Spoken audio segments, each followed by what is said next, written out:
예, 오늘 다룰 내용은요. 짧으면서도 이게 아주 뭐죠? 좀 연금술의 사도신경이다, 뭐 연금술의 바이블이다라고 불리는 헤르메스의 에메랄드 타블렛입니다. 그래서 에메랄드로 된 타블렛이 발견돼 가지고 거기 이제 새겨졌었다는 얘기인데요. 요거는 이제 대략 이제 학자들은요 한 6세기나 8세기 때 조술이 아닌가 이렇게 보고 있고요. 이 헤르메스 관련해서 지금 좀 우리가 한번 알고 갈 게 좀 있는데, 아무튼 이 헤르메스 이 학이라는 게요, 지금 서양 마법에서도 아주 근원적인 거고, 이 영향력이 뭐 코페르니쿠스나 이런 철학자나 과학자들한테 르네상스 시대에 엄청난 영향을 준 걸로 좀 또 유명하니까요. 메디치가에서 이런 이교도의 문헌을 막 발굴하는 과정에서 이게 찾아진 거예요. 이걸 번역을 시켜가지고 전문가들한테, 코페르니쿠스가 태양 중심으로 지구가 돈다는 얘기 할 때도 이런 헤르메스의 말을 인용할 정도로 태양, 그 헤르메스가 그 지금 헤르메스는 잘 아시죠, 사실은 그리스 신화에 이제 나오는 신인데, 이집트에 또 지혜의 신이 토트가 있죠. 요거를 같이 보는 문화가 헬레니즘 시대에 이게 합쳐진 거예요.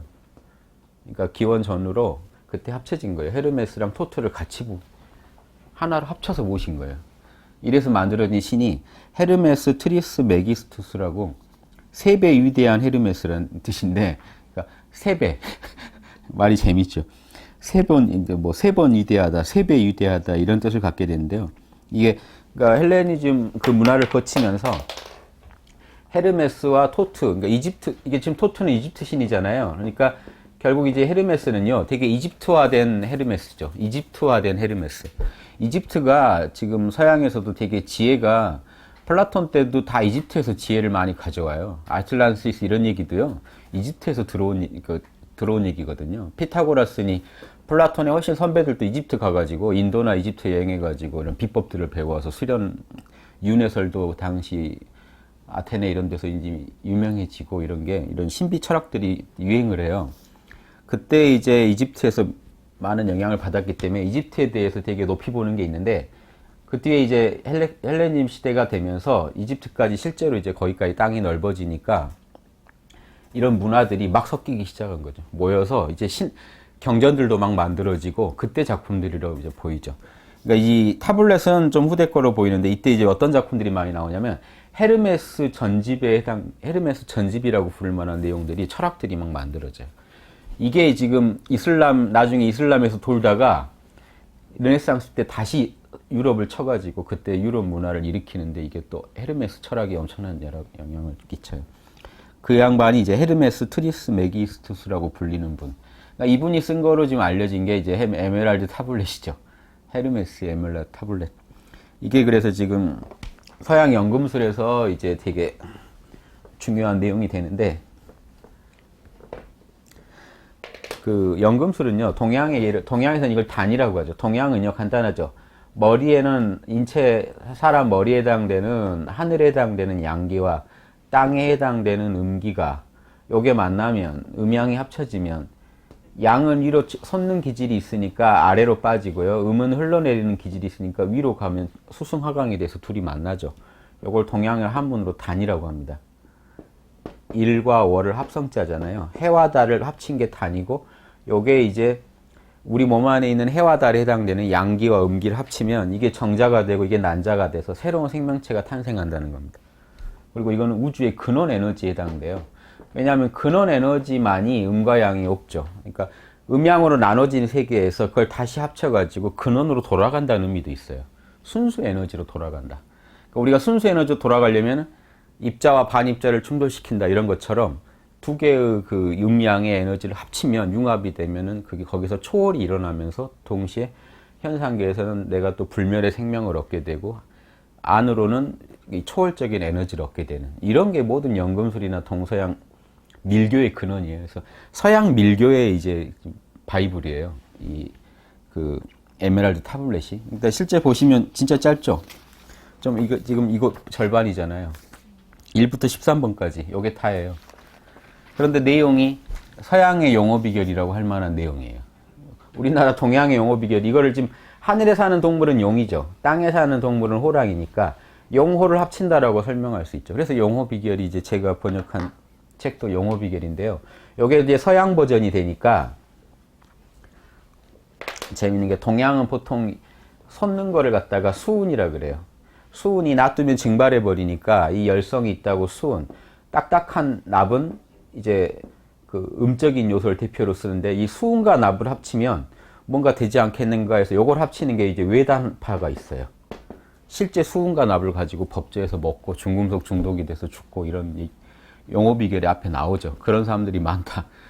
그런 게 아니다. 단이라는 건 우리 인체 안에 음양의 에너지다. 이걸 합쳤을 때 우린 초월적 에너지를 얻게 된다. 요 얘기가 이제 내단파. 요걸 주장하면 내단파예요. 서양에도 외적 연금술을 하는 파가 있고 내적 연금술을 하는 파가 있는데 다 근원은 마찬가지로 요겁니다.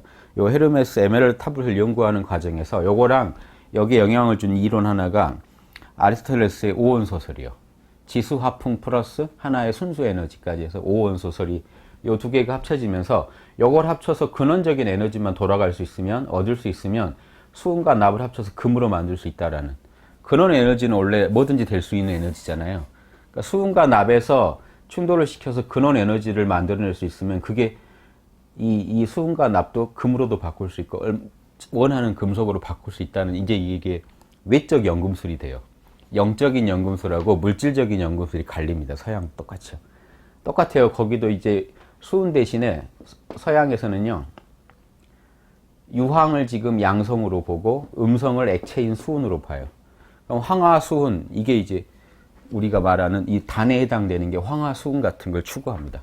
뭔가 그걸 합치면 음성과 양성이 합쳐지면 초월적인 에너지 이걸 현자의 돌이라 그래요. 이걸 얻으면 불로장생을 한다고 그래서 무슨 마법사들도 이걸 만든다고 공력을 들이고 불의 정령을 소환하고 물의 정령을 소환해서 합쳐서 이걸 합쳐서 현자의 돌을 만든다는 사람도 있고 그렇게 이런 경우 좀 영적인 거랑 물질적인 게 합쳐진 경우도 많죠. 뭔가 물질을 하나 만들어 가지고 뭐 영을 소환해 가지고 그걸 자꾸 정련해 가지고 그걸 지니고 있으면 자기가 불로불사한다 이런 약간 이것도 동양으로 치면 외단에 가깝죠. 내단이 아니죠. 자기 안에 있는 에너지를 써야 되는데 이래서 이제 서양에서 유명한 신선이 생제르망 백작이라고 한 몇백 년 두고 계속 돌아다닌다는 사람이 그 사람이 현자의 돌 들고 다니면서 그거 사람들한테 구경시켜주고 한 짓을 해요. 그럼 이게 지금 우리가 보면 말이 안 되죠. 진짜 현자의 돌은 남한테 보여줄 수 있는 물건이 아니죠. 인체 안에서 다시 복원이 된 순수 에너지가 진짜 현자의 돌이에요. 그러니까 나머지는 사실은 그 가짜죠. 진짜 현자의 돌은 아니고. 그래서 현자의 돌이 동양의 내단에 해당됩니다. 그래서 우리도 내단을 기르려면 인체 안에 있는 음과 양의 에너지 이거를 대표적인 게 불과 물이죠. 지수화풍 중에 특히 불과 물이에요. 뭐 불하고 여기다 바람이 해당되겠죠. 양적인 건 음적인 거는 물하고 땅, 흙의 요소죠. 이렇게 음양의 에너지를 합치면요. 초월적인 음양, 이 지수화풍을 초월한 에너지도 얻어지면서 동시에 지수화풍을 마음대로 부릴 수 있는 힘도 생겨요. 그래서 우리 동양의 용어 비결도 보시면 두 가지가 다 나와요. 단을 진짜 익히면요. 불멸의 영적인 에너지, 순수 에너지도 얻으면서 동시에 영원불멸한 육신도 얻게 돼요. 이해되시죠? 이 두 가지가 같이 갑니다. 이걸 다 같이 얻는 비법이 그 연금술이라는 겁니다. 이거는 그런 정신적인 명상만으로는 이룰 수가 없는 세계예요. 그래서 이거는 그런 이런 인체 내의 음양의 에너지, 지수화풍의 에너지를 자유롭게 다룰 수 있는 사람만이 얻을 수 있습니다. 그래서 이거 어느 종교고 이런 내용이 있는데 이걸 밀교라고 그래요. 이거는 대놓고는 안 가르쳐요. 은밀한 가르침이에요. 그래서 밀교라고 하는 내용입니다. 서양 밀교를 한번 보시죠. 이게 뒤에 보시면 그림 보이시죠? 요게 지금 그 헤르메스 트리스메기스토스가 여기 그려진 거예요. 중세 때. 그럼 이게 대표적인 그림에 이렇게 그려져 있죠. 여기 태양이 그려져 있죠. 이게 사람 달려가지고 또 밑에요. 여기 달 그려져 있죠. 보시면 요게 이제 하나로 합쳐져 있죠. 해와 달과 그걸 합치는 겁니다. 이게 동양에서 말하는 용호합일이에요. 요 밑에 옆에 그림도요. 보시면 해와 달이고요. 이걸 합치는데 여기에다가는 새를 그려놓죠. 예. 여기에다가는 이제 또 사자를 그려놓죠. 이게 사자가 지금 동양으로 치면 호랑이에 해당되죠. 땅에 사는 물건이고 하늘에 사는 새가 지금 용에 해당되죠. 예. 그러니까 이런 상징이나 이런 것도 거의 유사해요. 이거를 예전에 어디서 한 군데서 배웠나 할 정도로 거의 같은 내용들입니다.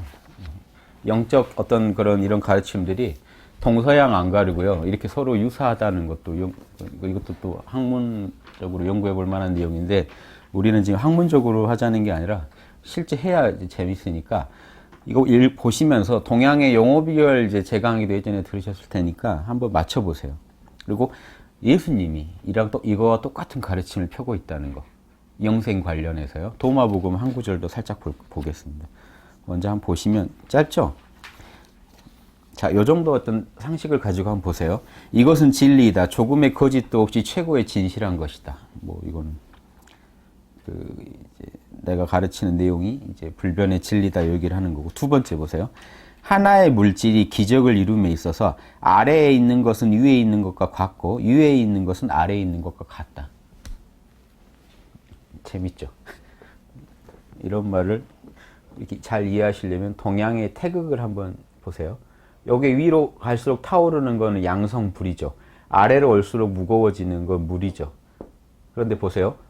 불 가운데서 물이 시작되고 물 가운데서 불이 시작되죠. 그 시작점을 그려놓은 게 이거잖아요. 요게 불 속의 물이고요. 요거는 물 속의 불이죠. 그래서 사실은요. 보세요. 물이 기화되면은 기체가 되면 수증기가 되면 불이 돼요. 열기가 되고 다시 식으면 물이 돼요. 사실은 하나죠. 그러니까 이 지수화풍 중에서 수화가 대표적으로 얘기할 때요. 물과 물이 음양으로 크게 충돌이 나고 있지만 그래서 불은 타오르고요. 불은 타오르는 성질이 있고 물은 흘러내리는 성질이 있어서 두 개는 전혀 반대인 것 같지만 사실은 두 놈은 한 놈이에요. 배우가 하나예요. 그러니까 우리나라에서 태극기 그릴 때 태극은 하나님을 그리는데 음양을 다 그려놓잖아요. 그럼 하나님이 음양으로 찢어져 있다는 얘기가 아니죠. 음양이 다 초월적인 에너지의 작용이라는 얘기죠. 그러니까 두 모습으로 작용하지만 사실은 하나라는 걸 얘기하는 겁니다. 그래서 위는요, 우리 머리쯤이에요. 늘 머리는 뜨겁고 배는 차갑죠, 인체가. 불 에너지, 타오르는 불 에너지가 있는 위나 차가운 물 에너지가 있는 아래나 사실은 두 개는 원래 한 놈이라는 겁니다. 그래서 계속 서로 바뀌어요. 원래 같은 것이다. 하나의 존재, 그러니까 그 용어 합의를 해야 되는 이유도 아시겠죠? 물과 불을요, 서로 이렇게 순환을 잘 시켜가지고, 보십시오. 순환을 시킨다는 얘기는요, 위에는 원래 불이 강한데 물이 자꾸 위로 올라가가지고 불과 만나고, 아래는 물이 강한데 불이 내려와서 물과 만나면 이 아래에서요, 계속해서 이런 만남이 이루어집니다. 수화의 만남이요, 위에서 아래에서 계속 이루어져요. 수화는 계속 만나게 돼 있어요. 아랫배에서 만나면 하단전에서 만나고요. 위에서 만나면 상단전에서 만나서 수화가 계속 합쳐져요.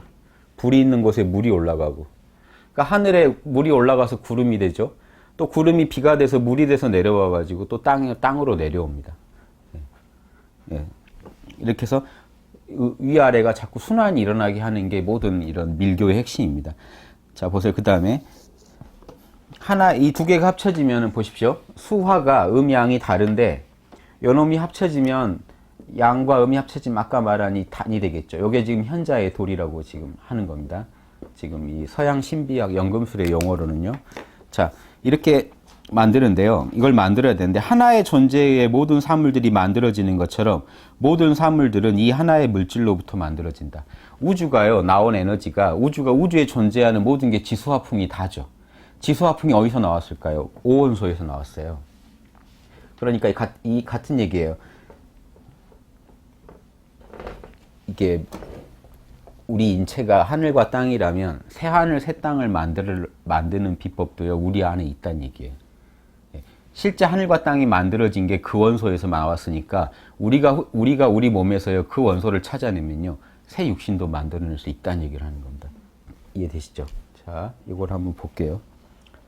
여기까지 지우고 이게 연금술에서 가장 핵심이 되는 또 이론 중에 하나가 아리스토텔레스가 주장한 거예요. 이 가운데가요. 에테르라는 거예요. 에테르인데 이게 뭐냐면 제5원소입니다. 영화도 있었죠. 제5원소예요. 그럼 이쪽은요. 바람이 있고요. 지금 이게 지금 아리스토텔레스가 그린 겁니다. 위에는 화가 있고 아래에는 물이 있고 여기에는 흙이 있어요. 지수와 풍이 이렇게 5원소가 있는데 요놈만 특성이 없어요. 그러니까 지금 이 풍만 해도요. 풍은 뜨거워야 바람이 되죠. 수증기가 되죠. 뜨거움 그런데 지금 습해요. 물을 가지고 있어요. 요 놈은 습한데 여기는 차갑겠죠. 차가움. 땅은 차가운데요. 여기 지금 뜨거운데 이쪽은요 습하지 않겠죠. 불은 예, 건조해요. 그렇죠? 그럼 여기는 뜨거움을 지금 공유하고 지금 이쪽이 불하고 땅이 지금 여기는 건조한 거죠. 뜨거움을 공유하고 있는데 요놈은 습하고 요놈은 건조하다 그랬죠. 근데 이 건조함을 공유하고 있는데 요놈은 뜨겁고 요놈은 차가워요. 차가움을 공유하고 있는데 요놈은 습하고 요놈은 건조해요. 즉 차갑고 뜨겁고 이 성질만 없애버리면요 오온소라는 거예요. 그러니까 제 근원적인 순수 에너지가 어떤 특성을 띠면 오온소가 된다는 거예요. 그러니까 이 원리대로 이 오온소를 알 수 있는 자는요, 이걸 찾아낼 수 있는 사람은 이 원소, 이 셀을 이 다른 물질로 바꿀 수 있다는 게 돼요. 조금만 달리 걸어주면 다 모든 만물을 오온소, 근원적인 에너지로 만들어지기 때문에 이게 동양의 원기예요. 근원적인 에너지만 알면은 지수화풍을 내 마음대로 부릴 수 있다라는 이론이 돼요. 그러니까 만약에 우리가 이 원신 또 다른 몸 하나 에너지체를 배양하겠다 그러면 에너지는 지수화풍으로 이루어져 있기 때문에 뜨거운 에너지거나 딱딱한 에너지거나 흐르는 에너지거나 가벼운 에너지겠죠. 요거를 부릴 수 있으려면요 근원 에너지를 찾을 수 있어야 돼요. 원기를 알아야 돼요. 그래서 이런 모든 신비학에서도 핵심은 지수화풍 에너지를 다룰 수 있는 근원적인 지수화풍이에요. 이거는. 그래서 굳이 나누자면 이거는 청정 지수화풍 영역이에요. 지수화풍의 속성을 초월해 있는 청정한 에너지. 일단 나머지는 거친 지수화풍의 에너지. 이해되시죠? 그러니까 모든 만물은 여기서 나왔기 때문에 우리 인체 안에 있는 지수화풍을 다시 융합해서 그 근원적인 에너지로 돌릴 수 있는 사람은 자기 육신도 극복할 수가 있겠죠. 이게 보면은 도마복음에서 예수님이 이 얘기를 해요. 낙원에 가면 5그루의 나무가 있다. 이걸 아는 자는 영생을 맛본다. 이 원소를 다룰 수 있느냐입니다. 그때도 제가 지수화풍 이 5가지 에너지라고 설명을 드렸는데요. 요걸 다룰 수 있는 사람은 이제 자기 육신에 대해서 이 육신은 지구에 버리고 가더라도 자기 나름의 또 다른 지수화풍을 가지고요. 영생할 수 있는 영적인 몸을 만들 수가 있어요. 요게 예수님한테도 중요한 주제고요. 그 몸이라야 천국 간다가 도마복음에 가면 당연히 나오거든요. 모든 신비학에서도 이걸 알 수 있느냐가 중요해요. 왜냐하면 인간의 신성이 가장 극도로 발현된 모습이 이거죠. 지수화풍을 주재하는 거. 이건 하느님이 하는 거거든요. 이거를 실제 할 수 있어서 새하늘 새 땅을 자기가 만들 수 있을 때 신의 온전한 자녀가 돼요. 이 부분을 좀 주목해 보십시오. 그래서 그의 아버지는 태양이며, 자 이제 이제 지수화풍을 배양하려고 하는데 보십시오. 불하고 바람은 양성이고, 요것들은 타오르는 놈들이고요. 위로 가는. 땅하고 흙하고 물은요 아래로 자꾸 흘러내리는 놈들이에요. 그렇죠? 크게 나누면 음양이에요. 이 음양만 합치면 돼요. 자, 그의 아버지는 태양이며 어머니는 달이다. 즉 태양과 달에 해당되는 음과 양을 합쳐야 요놈이 나온다는 얘기를 하는 겁니다. 그 근원적인 에너지를요, 사실은 근원적인 에너지가 태양과 달의 근원인데 지금 후천적으로 얘기하는 겁니다. 태양과 그 자리를 다시 얻으려면 음과 양을 충돌시켜야 돼요. 예. 그러니까 태양이 아버지고 어머니가 달이라는 거는 태양과 달을 다시 혼합시켰을 때, 뒤에 보시면 이 그림이 그거죠. 태양과 달을 합쳤을 때 그 근원적인 에너지, 현자의 돌이 얻어진다. 그리고 나면요, 보십시오. 자, 이게 뭐에 해당되냐면요, 보십시오. 인체로 치면요, 이게 동맥이에요. 등줄기를 타고 양기가, 불기가 올라가서 시원하게 이 인맥을 타고 내려와요, 물이.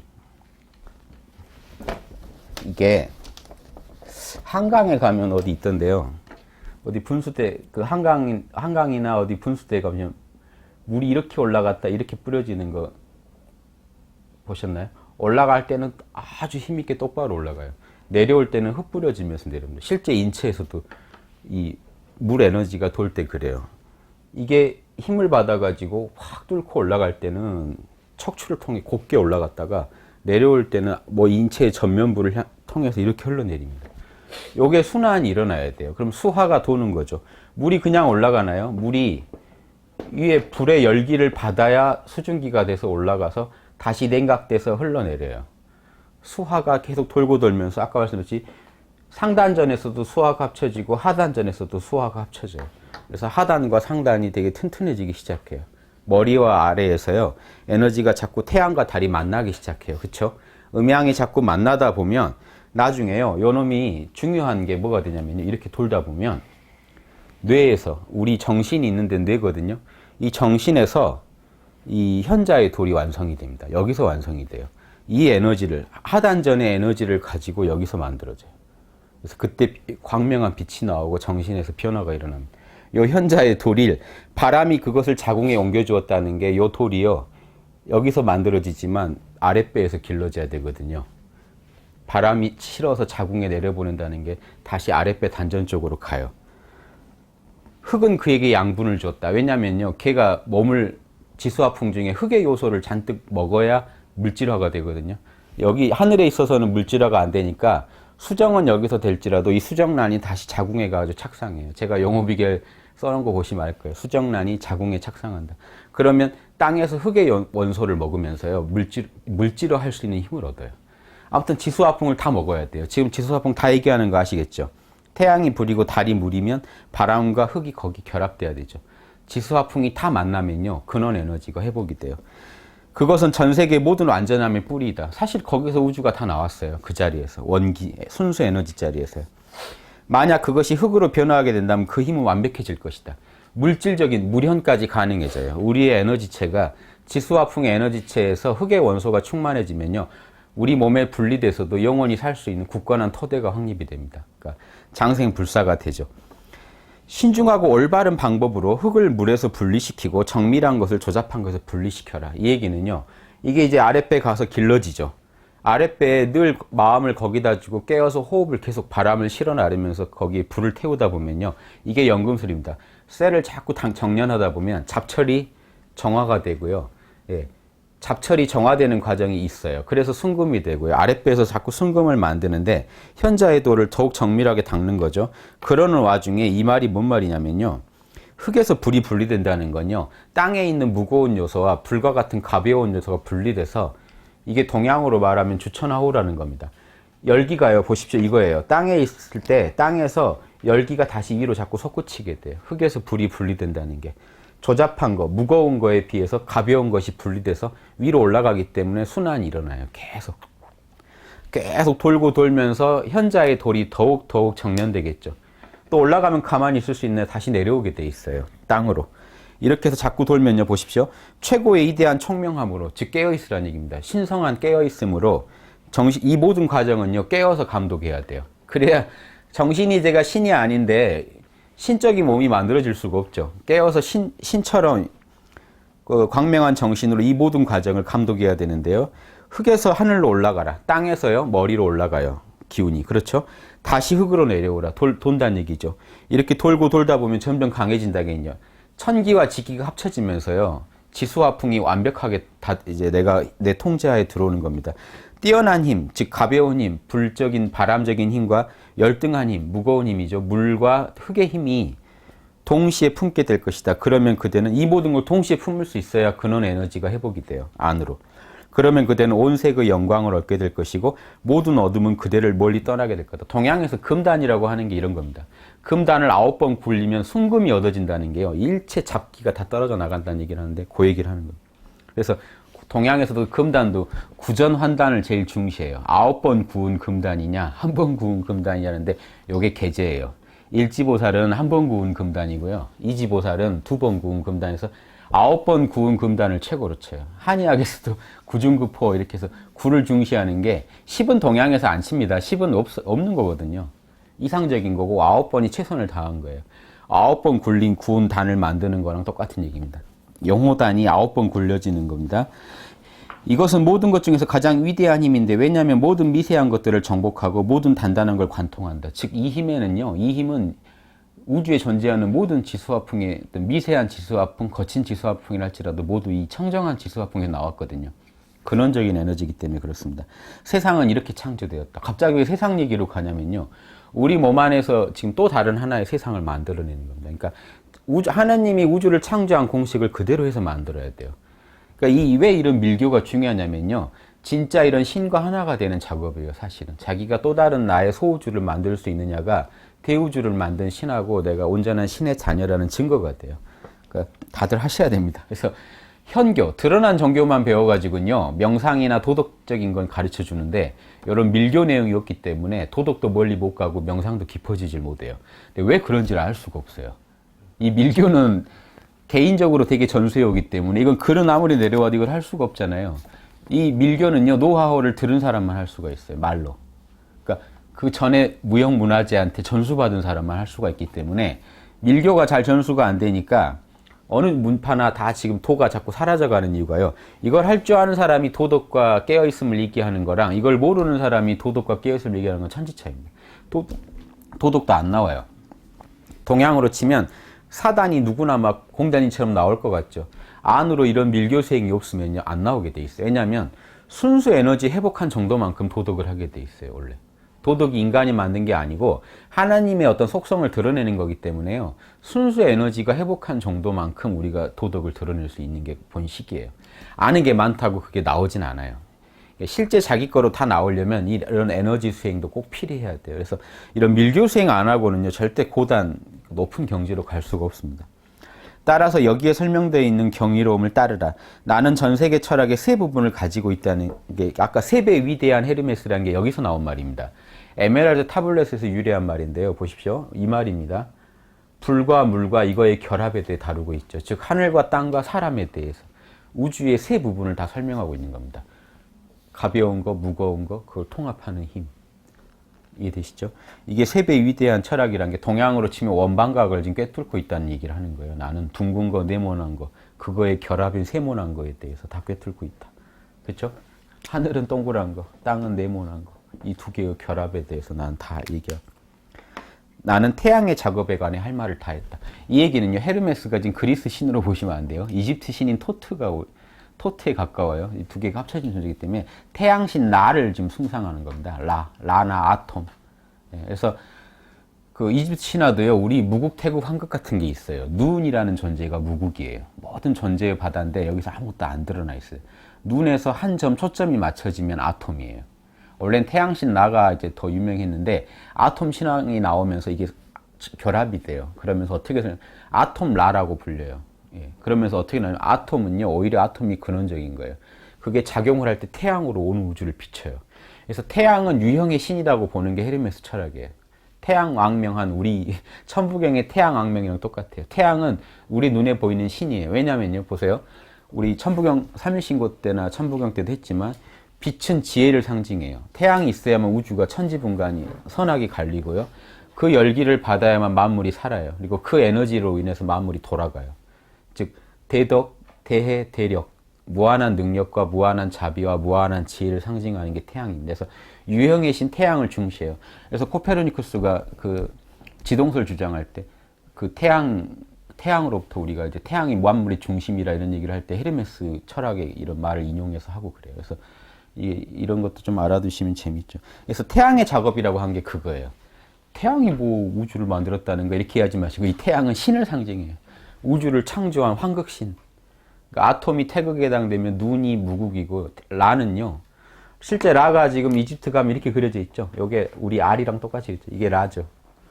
라가 우리 환웅처럼 만물의 빛을 비추는 거대한 이 태양을 상징하는, 태양 같은 에너지를 한 초점에서 이 태양이 미치는 영역까지 거대한 힘을 행사하는 존재. 지혜와 능력과 힘을요. 그거를 가지고 자기가 라가 하는 걸 내가 다 지금 여기다 써놨다는 겁니다. 그러면 당신들도 이걸 보고 따라하면 태양신 라가 하는 작업을 할 수 있다는 얘기죠. 즉 또 다른 육체를 창조할 수 있다는 얘기를 하는 겁니다. 자, 요 얘기까지 하시고요. 보시고 도마복음 22절 잠깐 한번 읽고 끝낼게요. 예수님도 똑같은 얘기를 하고 있습니다. 보십시오.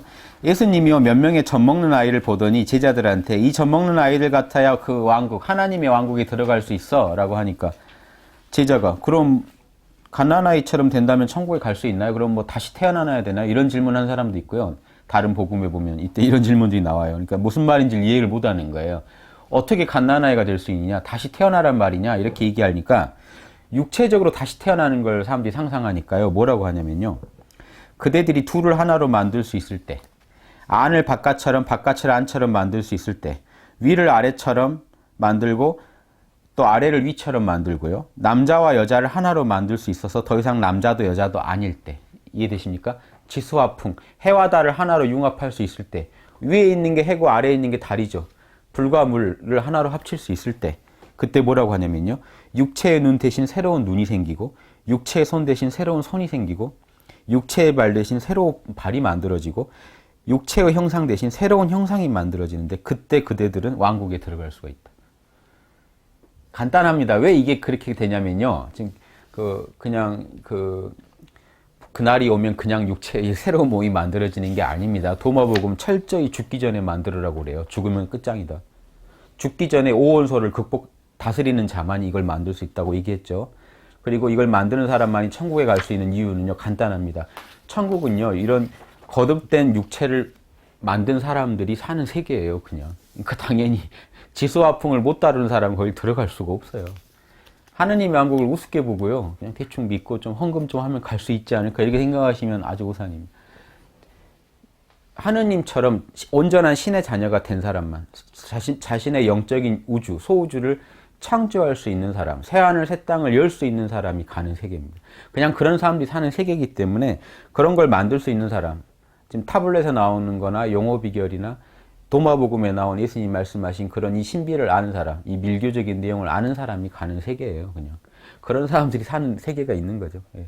이렇게 이해하시면 되겠습니다. 예, 여기까지 마치겠습니다.